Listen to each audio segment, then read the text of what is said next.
отбасымызбен бірге торговый центрға қыдыруға бара жатырмыз. Өздеріңіз көріп тұрғандай далада қараңғы.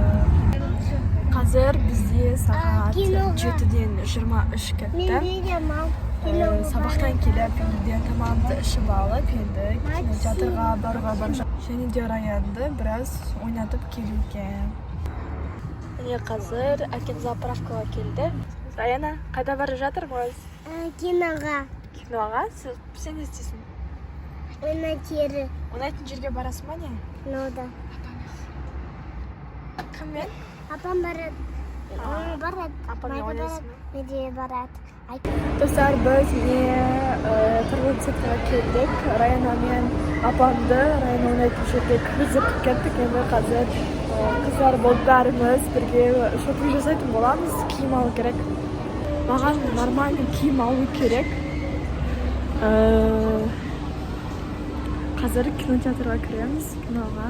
Ол бізде 8-де басталады, қазір 7-ден 46 кетіп қалды. Міне достар. Магистратура бітіріп алсаң, Құдай сақтасын. Бакалаврды әрең оқып бітірдім. Жарайсың, жамбы. Кешке жуамыз. Мен қазір асықстамын. Ауданда бір грабеж болыпты.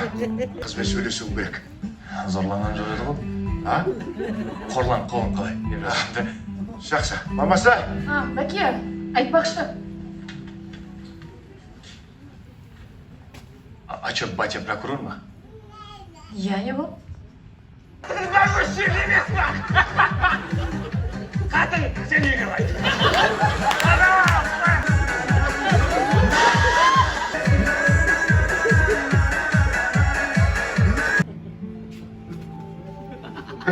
Қалайсыңдар жігіттер? Онан шыққу. Кім болсам? Айтшы мыналарға. Жамбо, айтшы мыналарға. Қарасай, ол жоққу ойнап тұрмыз.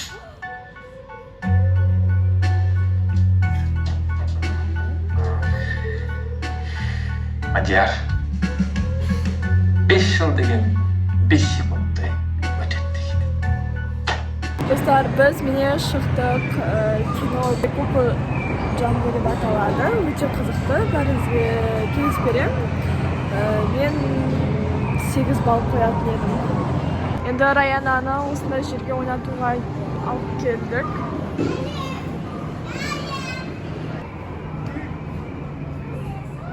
Привет, ты где?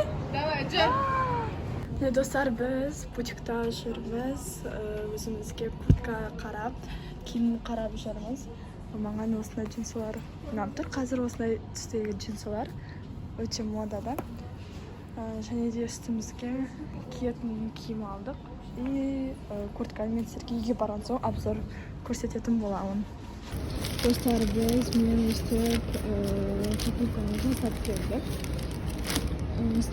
Міне достар, мен сіздерге қазір алған киімдеріме толықтай обзор көрсететін боламын.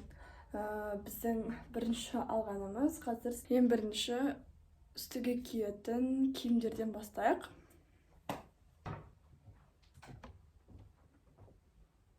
Міне біздің ең бірінші алғанымыз осындай свитер. Бұл бізде сұр түсте және де ақ түсте берілген. Бұнысы мен лосинамен кие беруге болады.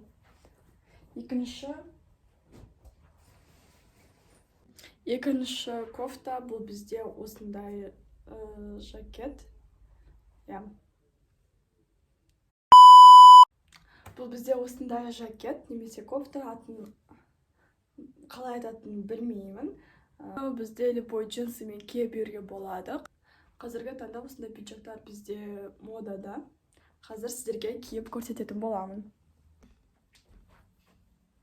Міне достар, бұл бізде осылай тұрады үстіге. Біз классика сондай деп айтатын едім. Үшіншісіне келетін болсақ, үшіншісі бізде ол куртка. Бұл бізде күздік куртка. Или даже қыстық, білмеймін.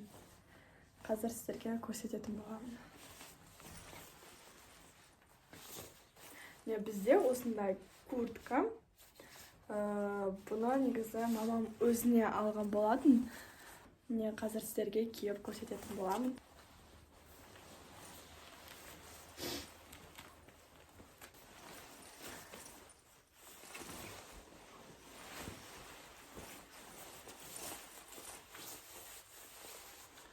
Негізі менің толықтай бойым көрсетілмей тұр. Өйткені бұл бізде 16-да 9 форматында болғандықтан толықтай көрсетілмейді.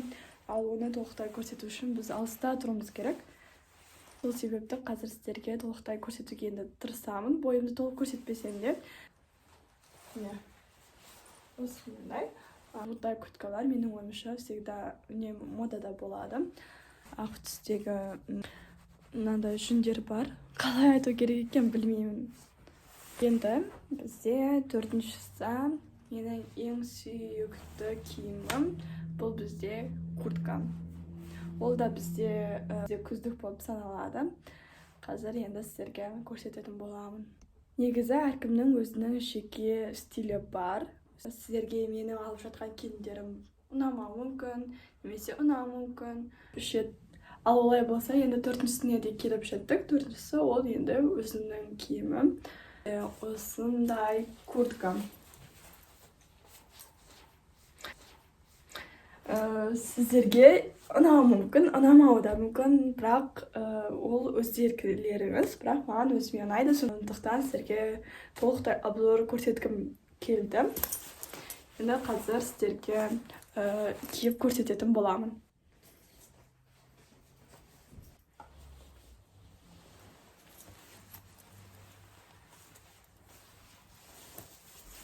Мынау негізі дұрыстап өстіп қайрылмай жатыр. Негізі осы сияқты жатып тұру керек қой. Осындай. Осы жерлерінде замогы бар. Ашылуға болады. Осы жерге дейін жетеді. Екі жағында да. Бұны біз өстіп былай істеп қоюға, ашып қоюға болады. Немесе толықтай кіргіздірді. Өстіп істеп қоюға да болады. Негізі мамандар айтқан болатын, ұзын куртка ал, өйткені аяқ жағың тоңатын болады деп. Бірақ менің өзім осындай қысқа куртка алғым келді. Сондықтан осындай куртканы таңдадым. Және де бұны өстіп тағы да осындай өстіп қысып қоясың. Бұны тағы да өстіп бір-біріне қосылады. Немесе ашып қоюға болады өстіп. Енді қазір сіздерге толықтай боймен көрсетуге тырысамын.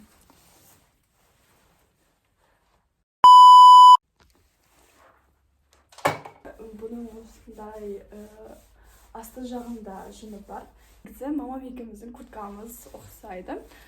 Сол торговый центрға киімдерді алған жердегі бутикте мен оны сіздерге видеоға түсірген болатын. Да шыққан. Сол жерде бізді продавецтері алдап кетті. Бізге общий шыққан суммадан тағы да қосып жіберген. Біз оны байқамай төлей салған болатынбыз. Сразу одан келе жатқан кезде мамам екеуміз есептеп көрген едік. Неге бұндай шығып кетті деп қарасақ, мүлдем басқа сан шығып тұр. Қалай алдағандарын білмейміз. Негізі қате есептеп қойды ма байқамай, немесе әдейі өстіп есептеді ма білмейміз.